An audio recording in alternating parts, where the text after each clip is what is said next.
Eita, Deus bom. Glória a Deus. Amém? Aleluia. Aí, agora sim. Estou muito feliz de poder estar aqui com vocês. É um tempo de muita inspiração, né? Eu vim com muita expectativa para poder ministrar um pouco da palavra. E eu tenho certeza que você vai sair daqui diferente. Amém? Glória a Deus. Vocês estão prontos? Olha para o teu vizinho aí, para o teu irmão, e diga assim, aperta o cinto. Que a gente vai decolar. Bora? Aleluia! Glória a Jesus. Abra sua Bíblia em Mateus capítulo 3. Eu já vou começar a pregar, a ministrar a palavra. No final eu não quero perder esse tempo, essa unção, essa atmosfera. Eu já quero embalar na palavra. Mateus capítulo 3.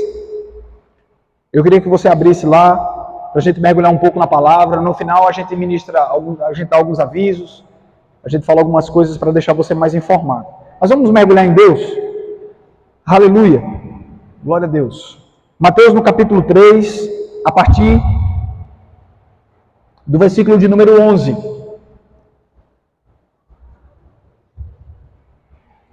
Quando a gente vai ver alguns aspectos desse texto, a gente vai ver, quando Jesus começa o seu ministério, a gente vai entender algumas coisas, queridos, que nos ensinam muito.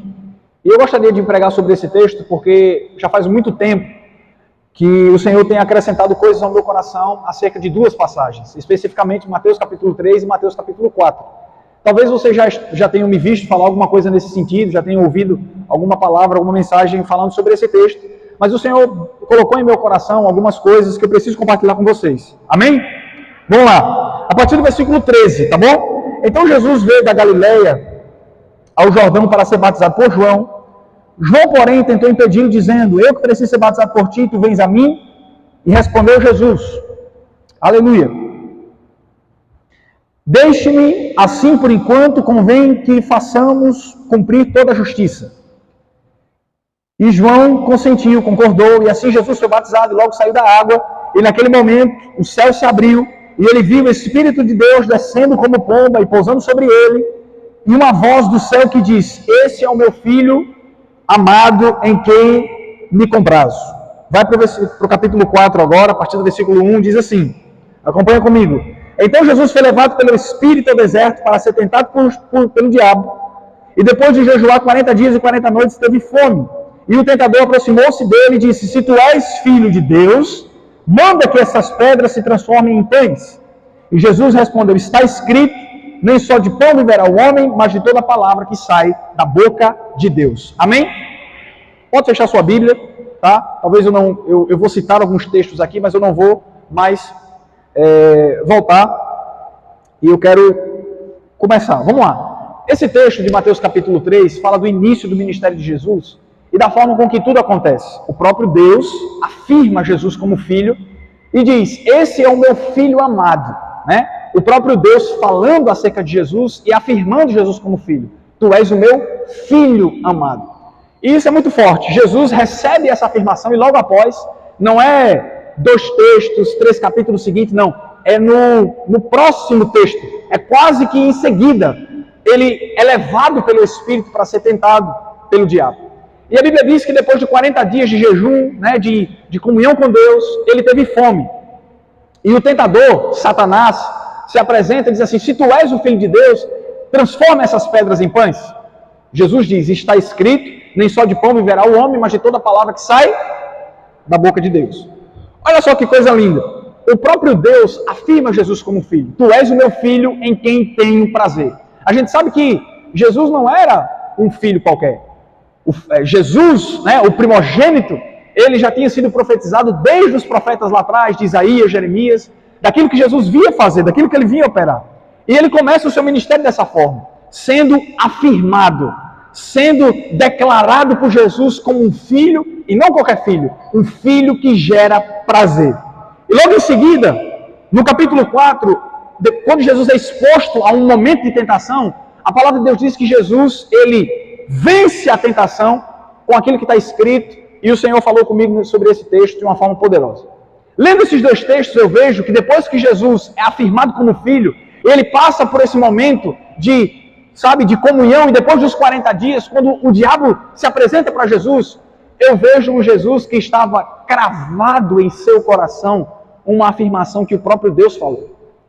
E ele, diante da tentação, que na minha visão, na minha humilde visão, a forma com que Jesus se conduz nessa tentação é uma forma, sabe, tão poderosa e linda, porque ele diz assim, está escrito, nem só de pão viverá o homem, mas de toda palavra que sai da boca de Deus. Em outras palavras, Jesus está dizendo assim, instantes atrás, o próprio Deus, o meu Pai, me afirmou como um filho amado que gera prazer para ele. E nesse texto, quando Satanás se apresenta para tentar Jesus, para tentar tirar Jesus do propósito, tirar Jesus do foco do seu ministério, tirar Jesus da razão pela qual ele veio na terra, ele corresponde àquilo com a palavra, diz assim, nem só de pão viverá o homem, mas de toda palavra que sai da boca de Deus. Em outras palavras, Jesus está dizendo, diabo, você não vai me tirar do propósito, porque eu sou filho e eu entendo quem eu sou. Deixa eu dizer uma coisa para você. Eu quero começar já dizendo, eu li esses dois textos e fiz uma explanação básica aqui, mas eu quero já começar dizendo, você não é aquilo que você pensa que você é. Vou dizer de novo, você não é aquilo que você pensa que você é. Porque muitas vezes, diante das circunstâncias e da tentação, nós achamos que aquela circunstância que se levanta é maior do que aquilo que está no nosso coração. E eu quero dizer uma coisa para você. Quero te fazer essa pergunta. Como você enxerga as dificuldades? Como você enxerga as tentações? Porque quando nós vamos olhar para um texto como esse, de Jesus sendo conduzido pelo Espírito até o deserto, a gente vê que Jesus, ele olha para as dificuldades na ótica de Deus. Ele olha para as dificuldades como Deus vê. E quando a gente recebe uma palavra como essa, irmãos, e essa palavra ela cria raízes no nosso coração, nós não conseguimos ser derrubados por nenhuma circunstância que se levante.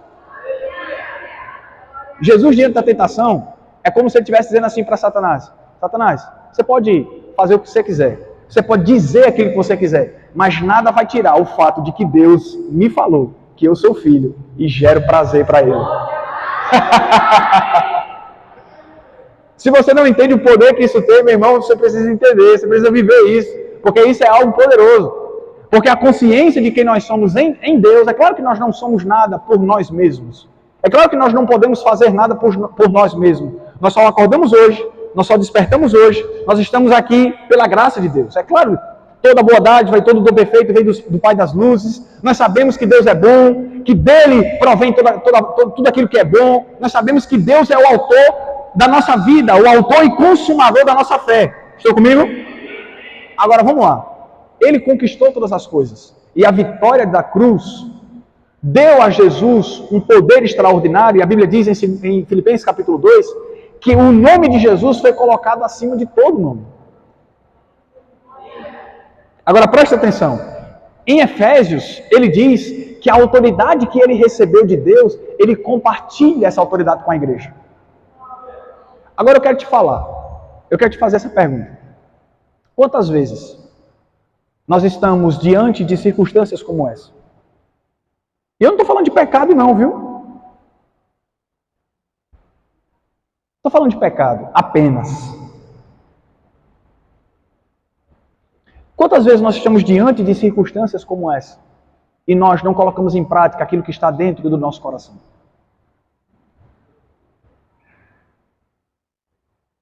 Porque Deus, Ele sabe, irmãos, Ele tem consciência daquilo que Ele colocou em nós. Agora, será que nós temos essa consciência daquilo que o próprio Deus colocou em nossos corações? Deus sabe que nos deixou equipados para fluir nesse mundo, viver uma vida em abundância. Ele colocou em nós o seu amor, Ele colocou em nós a sua justiça, Ele colocou a sua autoridade, Ele colocou o seu poder, Ele nos deu todas as coisas, Ele nos deu vida. Deus sabe aquilo que Ele colocou no nosso coração. Agora, irmãos, deixa eu dizer algo para você. Eu tenho me deparado com algumas pessoas, né? Pastor, eu estou tão fraco. Pastor, as coisas estão difíceis. Pastor, eu não consigo ouvir a voz de Deus. Irmãos, eu quero fazer algumas perguntas e você vai me respondendo. Vamos lá, presta atenção. Aonde está a força? Não, vamos lá. Eu tenho aqui seres pensantes aqui. Vamos lá. Vamos lá comigo, vamos lá, presta atenção. Onde está a força? Onde está a comida? Estou falando espiritualmente. A comida, o verdadeiro alimento. Palavra. Onde está a verdadeira bebida? Onde está a alegria? Prosperidade? Saúde? Tudo aquilo que você precisa está onde? A gente sabe onde é que está. Só que o problema não é esse. Porque a gente sabe. O problema não é esse. O problema não é saber. O problema é corresponder àquilo que se já sabe. O problema é fluir naquilo que nós já sabemos. Porque nós sabemos que a palavra de Deus é a verdade. Nós sabemos que existe alegria na palavra. Nós sabemos que existe a prosperidade na palavra. Nós sabemos que existe a bênção e a saúde da palavra. Nós sabemos de tudo isso. Só que o problema não é saber. O problema é viver. E aí a gente já vai para um outro pormenor. Um outro 500, como se diz, né? Que para viver a palavra, nós precisamos entender a forma que nós estamos nos conduzindo diante daquilo que Jesus diz. Aquele que tem sede, venha a mim e beba. Ou seja, aquilo que você vai receber de Deus depende da sede que você está. Como é? Irmãos, aquilo que nós vamos obter, a velocidade do nosso crescimento vai depender do nível da nossa fome. A velocidade do nosso crescimento vai depender do nível da nossa fome. Quanto mais faminto por Deus, mais você cresce. Quanto mais sedento por Deus, mais você cresce. Quanto mais, desejoso pelas coisas de Deus, mais você cresce. É claro que todo desejo precisa ser acompanhado de uma atitude correspondente, de uma vida no Senhor. Mas, irmãos, quando existe esse fogo no nosso coração, fica fácil de nós começarmos a dar uma resposta ao Senhor. Vocês estão comigo? Eu te digo, Jesus, diante da tentação do deserto, ele venceu porque ele sabia aquilo que Deus plantou em seu coração. Quando ele começa o seu ministério, o próprio Deus planta uma semente no seu ministério, uma semente no seu coração. Ei, tu és meu filho. Quantas sementes, irmãos, já foram plantadas no nosso coração? De palavras, de palavras proféticas. Deixa eu dizer, acompanha comigo aí. Quantas coisas já foram semeadas no nosso coração? De palavras proféticas, de sementes, de coisas poderosas, de congressos, de conferências. Quantas palavras nós já recebemos? Eu me alimento de ministrações que já foram pregadas há muito tempo atrás. E eu me alimento até hoje disso. Quantas coisas de semente já foram colocadas dentro do nosso coração? O problema, preste atenção, não é a palavra estar diante de nós, mas é aquilo que nós estamos fazendo com aquilo que está diante de nós. Eu quero me mover na palavra, irmãos. Eu quero seguir o fluxo do Espírito. Eu quero corresponder àquilo que Deus está fazendo. Eu quero viver com intensidade o que Deus espera de mim para esse tempo. E a cada dia eu tenho percebido que o Evangelho gera em mim uma consciência e uma certeza de responsabilidade. Deixa eu dizer algo para você. Nem tudo se resolve com oração. Às vezes nós esperamos que uma imposição de mãos resolva tudo na nossa vida. Eu estava conversando com uma pessoa esses dias e eu disse assim, olha, deixa eu dizer algo para você. Eu posso orar aqui 10 vezes para você parar de mentir. Mas você só vai parar quando você decidir parar. Porque falta de caráter não se resolve com oração. Se resolve com decisão. E eu disse, eu posso impor as mãos aqui, a gente pode dançar no Espírito junto, a gente pode fazer, amado. Mas não vai dar certo. Por quê? Porque tem coisa na nossa vida que não se resolve orando. Tem coisas que a gente tem que se mover, decidir, ir para cima, fazer. O Evangelho é isso. É quando nós entendemos o que precisa ser feito na nossa vida e nós correspondemos. Nós damos um passo. E quando nós damos precisamos dar um segundo, o terceiro e assim por diante. Você está comigo? Jesus está voltando, eu não tenho dúvidas. Olha só que interessante. Olha qual é a vontade de Deus para nós. Olha só qual é a vontade de Deus para nós. Talvez isso seja muito forte para a gente ouvir. Agora preste atenção. Quando Jesus está no Getsemane, ele diz assim, gente, vigia e ora para que não entreis em... Ele não diz assim, vigia e ora para não pecar. Diz. Preste atenção que isso é importante. Ele não diz assim, vigia e ora para você não pecar. Ele diz assim? Não. Ele diz assim, vigiai e orai para que não entreis em tentação. Ou seja, o estágio anterior ao pecado, qual o desejo de Jesus? É que você nem entre nele. Quando sabe aqui que ser tentado não é pecado? Tentação é o estágio anterior ao pecado, a qual o tentador, ele quer te induzir ao erro. Mas o pecado é a consumação do erro. Você está comigo? Quando você consuma o erro, aí é o pecado. Mas a tentação é o estágio anterior. Olha que coisa forte que Jesus está dizendo. Vigia e ora para que tu nem entre no estágio anterior ao pecado. Ah, que Deus bonito. Ah, que Deus lindo. Ou seja, irmãos, é possível a gente viver uma vida plena em Deus. Mergulhado nas coisas da palavra. Vivendo intensamente o que Deus quer. Essa expectativa para esses dias vai depender da forma com que você olha para as coisas. Irmãos, visão é tudo. Deus nos deu uma visão. Nós não podemos abrir mão dela. Você está comigo? Como você acha que Jesus viu a tentação do deserto? Ah, pastor, Jesus estava fraco. Porque ele jejuou 40 dias e depois ainda teve fome. Irmãos, preste atenção numa coisa. Eu vou contextualizar com outro texto, tá bom? Quando Jesus conversa com a mulher samaritana em João 4, preste atenção. Depois da conversa, ele se encosta no tanque e ele diz, os discípulos que tinham ido comprar comida voltam e os discípulos oferecem a Jesus comida. Qual é a resposta de Jesus? Não precisa. A minha comida e a minha bebida consiste em fazer a vontade do... Então, depois do jejum de 40 dias, ele teve fome, certo? Ele teve a necessidade de se alimentar. Agora, preste atenção. Quando o tentador se apresenta e diz assim, se tu és filho de Deus, ele coloca, preste atenção, o diabo, ele coloca para Jesus um questionamento acerca da identidade dele.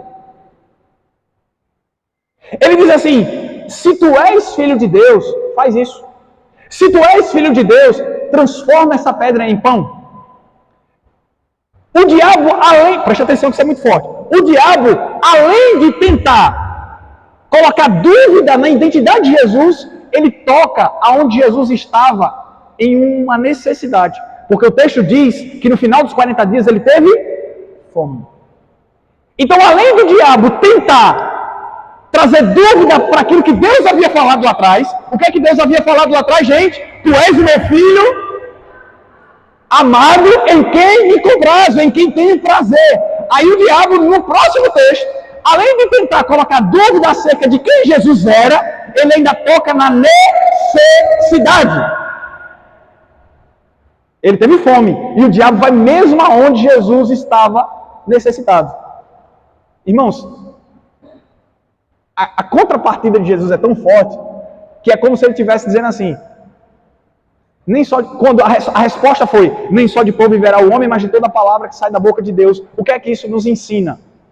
É que Jesus não estava guiado e baseado nas suas necessidades. Eu quero dizer, não se mova pela necessidade. Olha para a pessoa que está do seu lado e diga assim, não se mova pela sua necessidade. Se mova pelo propósito. Jesus não se movia pela necessidade. Jesus se movia pelo propósito.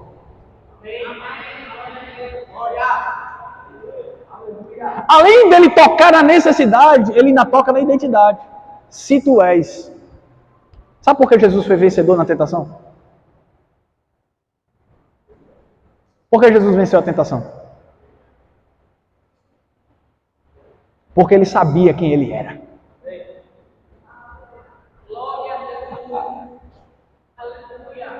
Sabe por que Jesus venceu a tentação? Porque ele sabia o seu propósito. Sabe por que Jesus não desistiu no Getsemane? Porque ele sabia o seu propósito. Ele sabia quem ele era. Ele sabia, por isso que ele diz, eu quero que esse cálice seja passado, mas que todavia seja feita a vontade do Senhor e não a minha. Ele sabia o seu propósito, ele conhecia. Agora, sabe, queridos, muitas vezes nós temos pegado aquilo que o diabo diz, pegado aquilo que Deus diz, quando a gente coloca na balança. Eu vejo alguns crentes que têm perdido a consciência da direção correta por conta das mentiras de Satanás. Não estou falando do povo do mundo não, porque o povo do mundo já está desgarrado.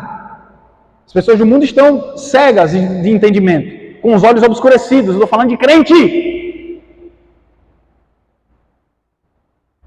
Porque o apóstolo Paulo, escrevendo à igreja dos Coríntios, ele diz assim: eu oro para que o príncipe desse século, que tem cegado o entendimento dos incrédulos, para que não lhes resplandeça a luz do evangelho da glória de Cristo. Eu estou orando para que vocês não sejam cegos.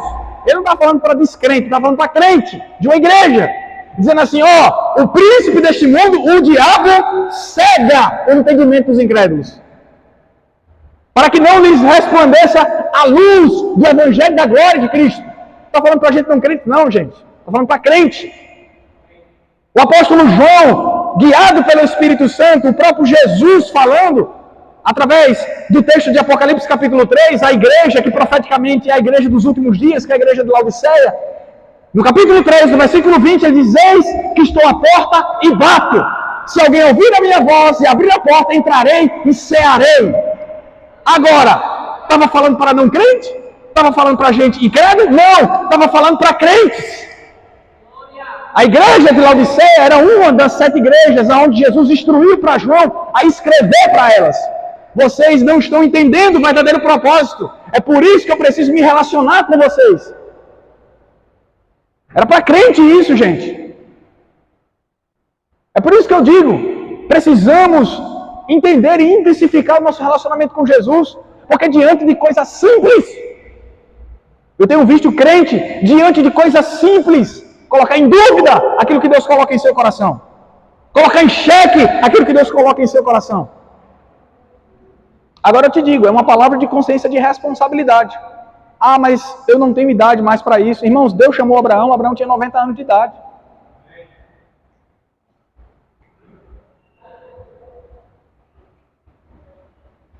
Deixa eu dizer uma coisa para você. Não tem desculpa.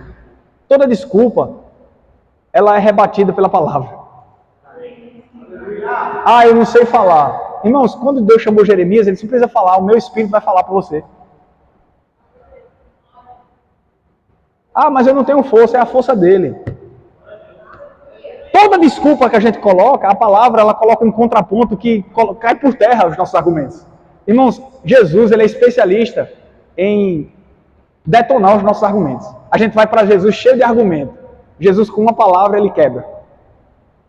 Quando o jovem rico chega, bom mestre, que farei para herdar a vida eterna? E aí, você tem guardado os mandamentos? Tenho feito tudo, Senhor.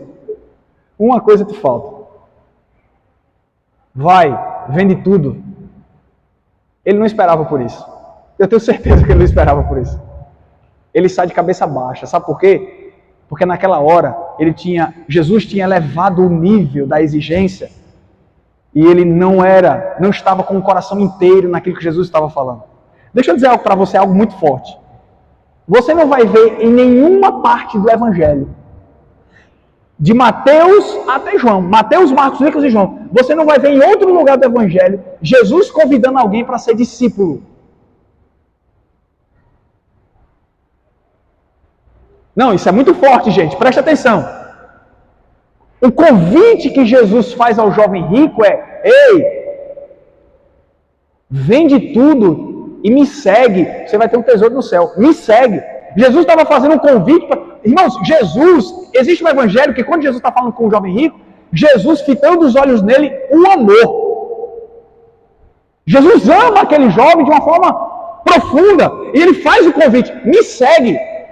Fora os 12, não tem nenhum texto, eu desafio você a encontrar, não tem nenhum texto que Jesus convida um cidadão para segui-lo. Mas o jovem rico, irmãos, Jesus convida o cara para segui-lo. Agora preste atenção, o jovem rico desperdiçou uma grande oportunidade. Jesus é especialista. Eu sempre costumo dizer isso, tá? Jesus é especialista em revelar o nosso coração para nós mesmos. Especialista em revelar o nosso coração para nós mesmos. Porque Ele sabe que a gente pode fazer mais.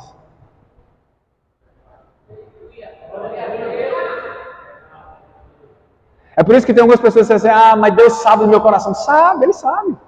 Fica tranquilo que Ele sabe. Deus sabe, Ele sabe.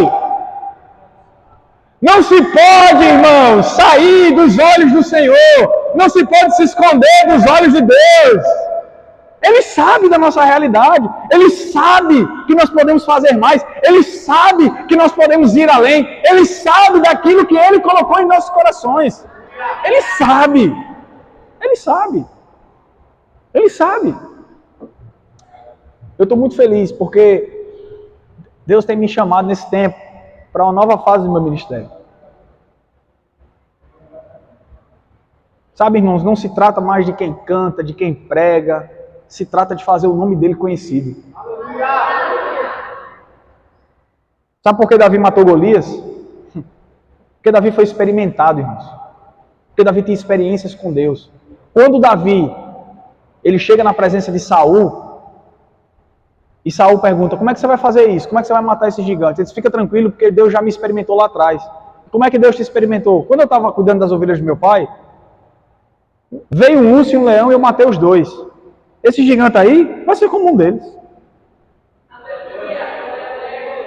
Sabe o que vai fazer você vencer diante das circunstâncias? É você entender quem você é em Deus e saber que nele você pode todas as coisas. Sabe por que Davi matou Golias? Porque Davi pensou assim, peraí, se Deus foi comigo no urso e no leão, Ele vai ser comigo diante desse gigante. Ele vai ser comigo diante desse gigante. Não tem erro, cara. Não tem zebra. Não vai dar zebra nesse negócio não, vai dar certo. Por quê? Ele sabia.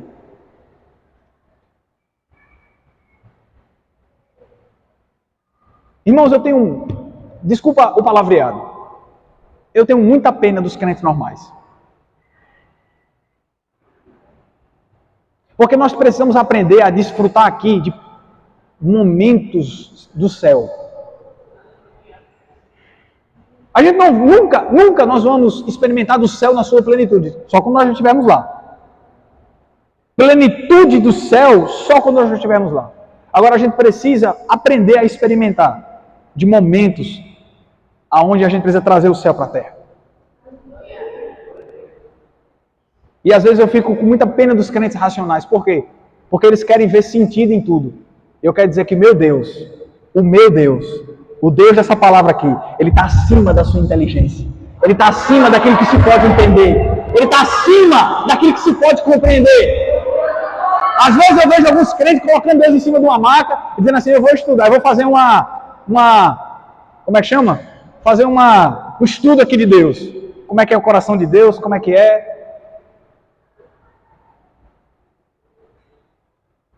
Como é que é a terminologia de quando a gente vai estudar um corpo depois que ele já está...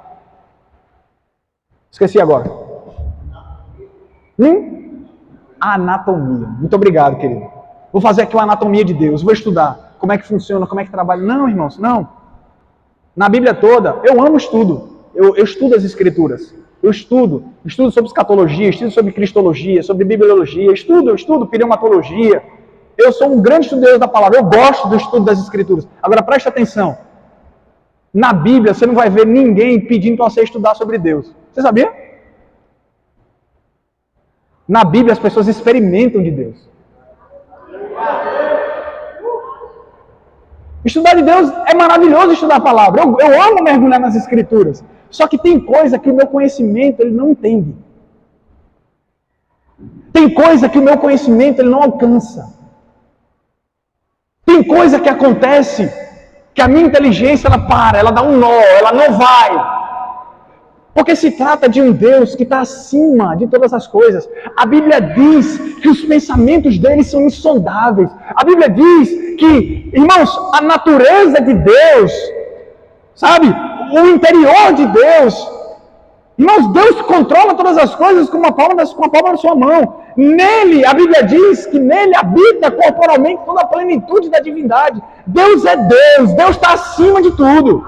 Agora vamos lá, preste atenção, vamos lá. Um Deus, isso é importante, tá? Para você ver que tudo que está relacionado a Deus também cai sobre você. Preste atenção, vamos lá. Um Deus autossuficiente, autoexistente, um Deus que não precisa do homem para ser Deus. Estão comigo ou não? Um Deus que não precisa do homem para ser Deus. Um Deus que é poderoso, que subsiste em si mesmo, que não precisa de fonte externa nenhuma para ser. Deus é Deus. Agora preste atenção. Mesmo ele sendo assim, todavia, ele deseja que os seus filhos se relacionem com ele. Preste atenção. Olha só que coisa linda. Nós estávamos adorando a ele aqui. Cantando, adorando ao Senhor. O pessoal do louvor entende um pouco sobre isso. Preste atenção. Você pode imaginar a banda celestial?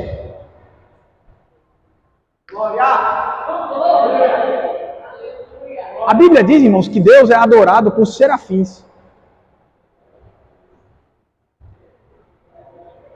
Irmãos, a visão de um serafim, Isaías teve um, aí ele caiu no chão. Imagine Deus.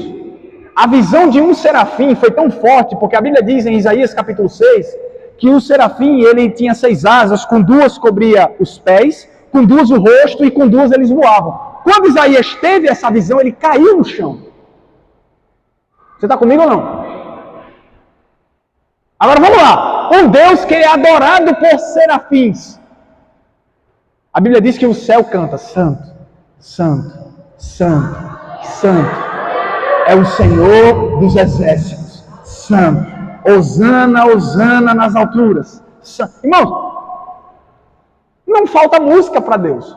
Não falta adoração para Deus. Você acha que falta adoração para Deus? Não.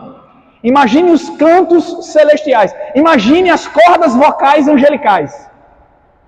Deve ser um negócio diferenciado.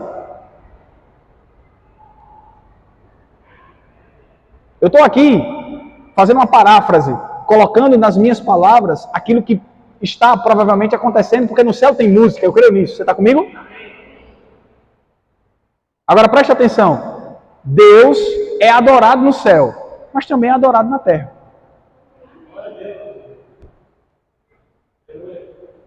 Por que você acha que Deus ouve você?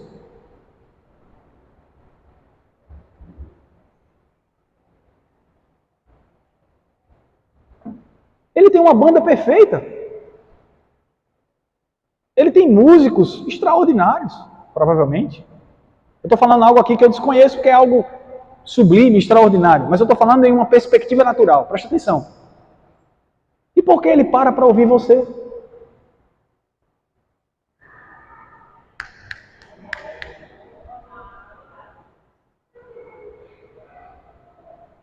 Porque se a minha adoração subisse como nota musical, o negócio estava feio para mim.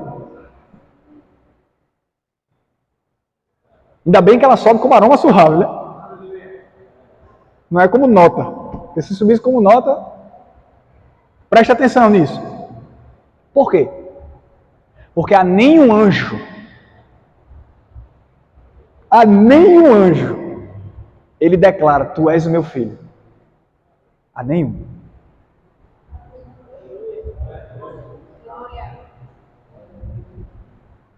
A nenhum anjo ele declara: tu és meu filho. Mas para você,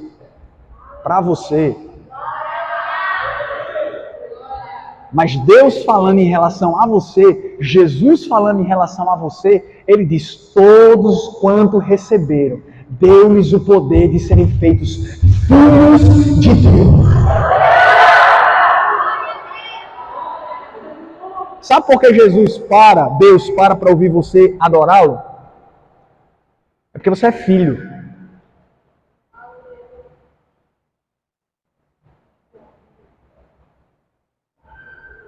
É porque você é filho. Daniel orou durante 20 dias, 40 dias, eu não me lembro agora, não me recordo, depois eu posso ler o texto. Daniel orou, e aí veio um anjo do céu para responder a oração de Daniel. Quando Daniel viu o anjo, ele se prostrou. Aí o anjo disse assim, calma rapaz, por que você está se prostrando? Não precisa disso não. Eu sou apenas um servo. Um anjo falou isso. Agora vamos lá. Se nós somos filhos, e se nós entendemos que somos filhos, o que é que falta para a gente viver uma vida de relacionamento e de intensidade na entrega ao propósito? Deus não te chamou em vão.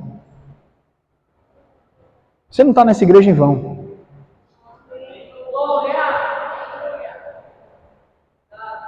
Eu não acredito, irmãos, em, sabe, estar por estar, fazer por fazer. Não, eu acredito em propósito.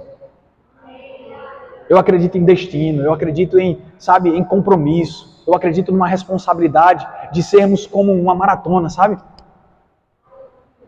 Depois que a gente ouve, irmãos, o disparo, a gente não pode parar de se mover, de correr. E eu quero dizer, ninguém vai ficar para trás. Nós vamos cruzar a linha de chegada. Vamos perseverar. Vamos ficar firme. Como você enxerga as tentações? Como você enxerga as dificuldades? E aí? Como nós enxergamos? Enxergamos na ótica de Deus ou enxergamos na nossa própria ótica? Porque quando Jesus se depara com uma aparente dificuldade, ele diz assim, não, eu sei do que está, eu sei a raiz que está no meu coração, eu sei da semente que Deus plantou no meu coração, eu sei. Eu estava diante de um jovem, aconselhando ele, e eu disse assim, meu filho, deixa eu dizer uma coisa para você. Deus acredita em você. Seu líder acredita em você. Aí eu falei, agora deixa eu te perguntar, você acredita em você? Ele ficou olhando assim. Sabe por quê, irmão? Porque não adianta Deus fazer promessa, não adianta o líder estar junto, se nós não temos e nós não despertamos para uma consciência daquilo que precisamos se mover para Deus.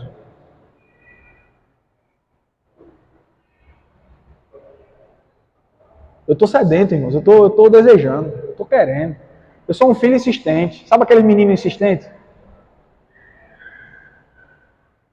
Eu sei que quem tem filho aqui sabe como é. Pai, eu quero. Eu quero aquilo. Daqui a um tempo, poucos minutos, ele vai te lembrar de novo. É ou não é? É, irmão. Aquilo que a gente tinha conversado, você vai fazer? Aí você pode dizer assim, eu vou fazer. Aí daqui a pouco ele estava fazendo o quê? Te lembrando da mesma coisa. E às vezes se torna até chato, né, pra gente? Só que o que é que Deus ele pede na sua palavra? Deseje, bata, seja insistente. Aquele que pede recebe, aquele que busca encontra, aquele que bate a porta se abre.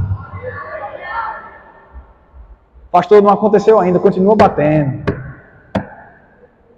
Pastor, ainda não foi, continua desejando. Irmãos, nessa minha trajetória de ministério, deixa eu dizer algo para você. Eu nunca vi uma pessoa sedenta por Deus não ser correspondida pelo céu. Se existe algo que nós ainda não conseguimos alcançar em Deus, das duas coisas, ou nós não estamos prontos ainda, porque Deus não coloca um peso maior do que aquele que nós podemos suportar. Isso eu estou falando de ministério, de responsabilidade, de vida, de propósito, estou falando de tudo. Ou porque nós não estamos correspondendo suficientemente àquilo que Ele está fazendo. Das duas, uma. Toda responsabilidade vem carregada de uma unção para fazer. Toda ela. Toda responsabilidade vem carregada de uma unção para fazer. É por isso que Jesus, quando esteve no deserto, ele não estava sozinho. Porque a grande chave desse texto é que no começo diz assim, e ele foi conduzido pelo Espírito ao deserto.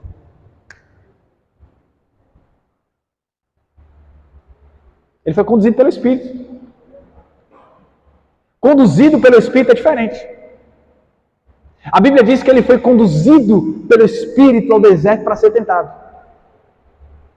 Ele não estava só. Existem áreas da nossa vida que precisam ser ativadas no que diz respeito a potencial, porque já está aí dentro, irmão, já está aí. Isso só vai ser ativado quando você decidir querer fazer. Você está comigo? Quando nós decidimos fazer. A Bíblia diz: imporão as mãos sobre os enfermos, eles serão curados. Sim ou não? Sim. Eu estava conversando com o pessoal e aí eu disse: gente, e aí? Vamos começar a praticar aquilo que a Bíblia diz.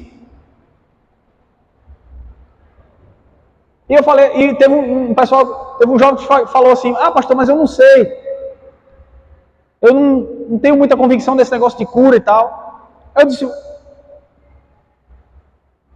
tu já impôs as mãos por quantas pessoas essa semana?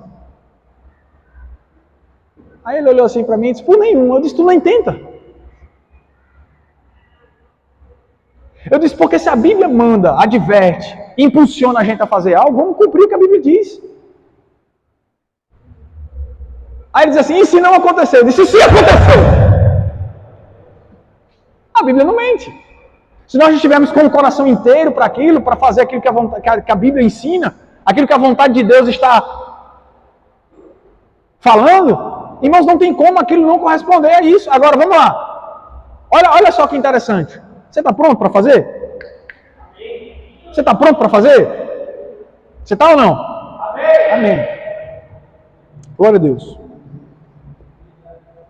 Vamos para o último texto.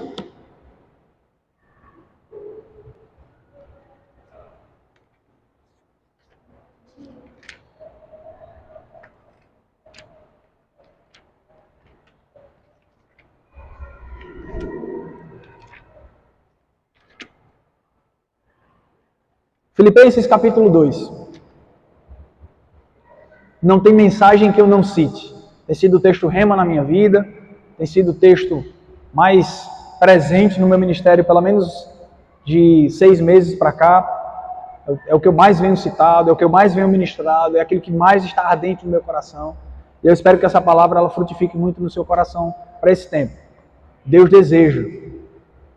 Se Deus deseja, irmãos, se é um desejo do coração de Deus, então que isso possa estar também no seu coração.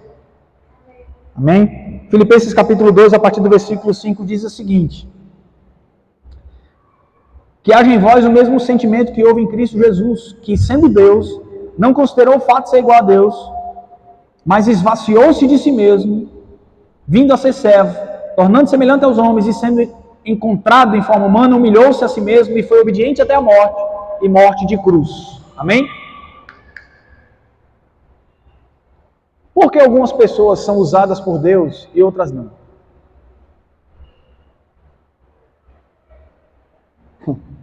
Será que Deus tem filhos preferidos? Tu acha? Tu acha que Deus tem filho preferido? Será? Não. Deus não faz acepção de pessoas. Deus não tem filhos preferidos. Pastor, e por que uns são usados por Deus e outros não? É porque uns desejam mais. É porque uns querem mais.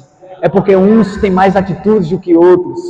É porque uns se relacionam mais do que outros. É porque uns têm uma fome maior do que outros. É por isso.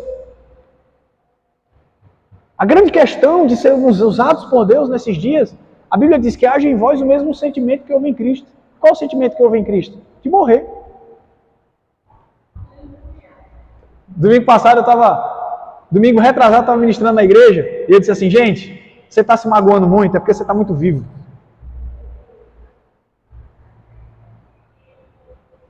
O apóstolo Paulo, ele com os discípulos dele, estava dizendo assim: eu vou para Jerusalém. Aí todo mundo dizendo: não! Não vá para Jerusalém porque querem te matar. Ele disse: eu sei. É para lá que eu vou. Porque eu não tenho mais a minha vida por preciosa. O apóstolo Paulo não se importava, irmãos, com apedrejamento, com naufrágio, com calúnia, com perseguição, com difamação. Sabe por quê? Porque ninguém mata quem já está morto. Ele já estava morto. Ele estava sepultado com Cristo já, cara. Por isso que ele não se ofendia. Por isso que ele fala lá em Filipenses capítulo 4. A gente abriu no 2, no Filipenses 2. Se você ler em casa, vai lá em casa Filipenses capítulo 4 para você ver. O apóstolo Paulo dizendo assim, eu recebi as ofertas de Epafrodito, porque vocês foram a única igreja que compartilhou comigo no tocante ao dar e receber. Vocês foram a única igreja. Agora, eu não estou falando isso porque eu estou em busca de ofertas. Não. Agora, preste atenção nisso. Eu aprendi o segredo de viver bem, de viver feliz, em toda circunstância. Seja bem alimentado, com fome, seja tendo tudo ou tendo nada, passando por escassez, estando suprido, tudo posso naquele que me fortalece. Por que Paulo disse isso? Porque para ele não fazia diferença a situação externa que ele se encontrava. Ele sabia quem ele era e sabia do seu propósito. Nada deixava o apóstolo Paulo chateadinho. Por quê? Porque ele estava morto, sepultado em Cristo.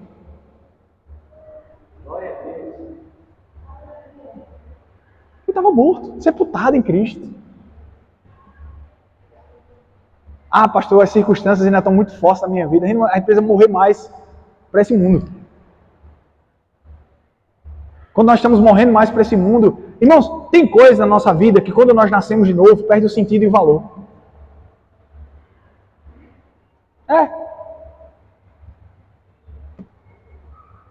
Perde o valor. A gente está tão apegado a isso aqui, né? Tem coisa que perde o valor. Dinheiro perde valor, bens materiais perde valor, estrutura perde valor. É bênção a estrutura, não é? Não é bênção? Se nós não tivermos a estrutura, a gente estava lá fora. A estrutura é bênção. Mas igreja não é estrutura, igreja é pessoas. Agora presta atenção. É bênção a estrutura. Mas o que é que o apóstolo Paulo diz que caracteriza... O que é que a igreja de Atos, os irmãos dizem que é para ter em uma igreja? Quando vos reunirdes, um tenha palavra, o outro tenha revelação, o outro tenha salmos, o outro tenha o quê? Comunhão, partir do pão. O que é para ter num culto? Oração, palavra, comunhão. O que é que nós estamos vendo hoje? Crentes preocupados com a terra. Você vai ter aqui, você vai conquistar aqui, você vai fazer muita coisa aqui. Quando o evangelho você já tem lá. Eleva as tuas atitudes, eleva o teu propósito, a tua vida para as coisas eternas. Jesus diz, atenta para aquilo que você não está vendo. Por quê? Porque é eterno. Onde está o teu tesouro, também está teu coração. Eu não estou só esperando Jesus voltar. Eu estou apressando a volta dele. Não estou só aguardando. Eu estou me movendo. Isso é muito forte, tá? Se você entender uma palavra como essa, isso pode mudar a sua vida.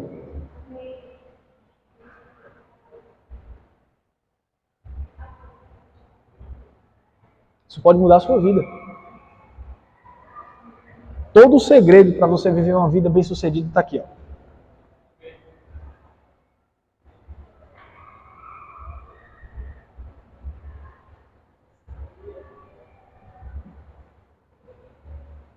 Pastor, transfere a tua unção para mim. Não, Deus quer te usar com a tua unção.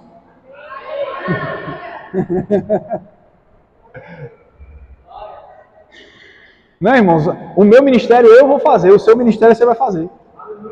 E você me abençoa, e eu te abençoo. Se Deus me chamou para ser mão e você para ser pé, glória! Compartilhe, faça, se mova naquilo que Deus deseja para você. Por quê? Porque eu não posso caminhar sem você. E você não pode pegar sem mim. Porque se eu for chamado para ser mão e você para ser pé, não tem como o corpo andar com um pé só. E não tem como os braços, eles agirem apenas com um. Não, irmãos.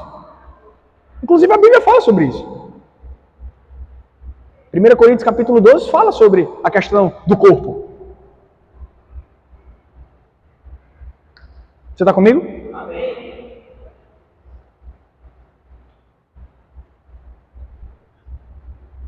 Cada dia que eu entendo, eu mergulho nisso aqui, eu perco as minhas forças e eu deixo com que o propósito, a graça, a vida de Deus. É por isso que eu digo, é a oração que o apóstolo Paulo fala, em 1 Coríntios capítulo 4. É perseguidos, mas não destruídos. Carregando no meu corpo o morrer de Jesus. Carregando no meu corpo o morrer de Jesus. Para que a vida de Jesus se manifeste.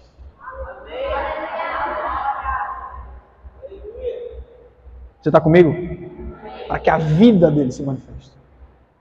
É sermos achados nele. Amém? Eu queria chamar o Ministério de Louvor para cá. Eu queria que você ficasse de pé.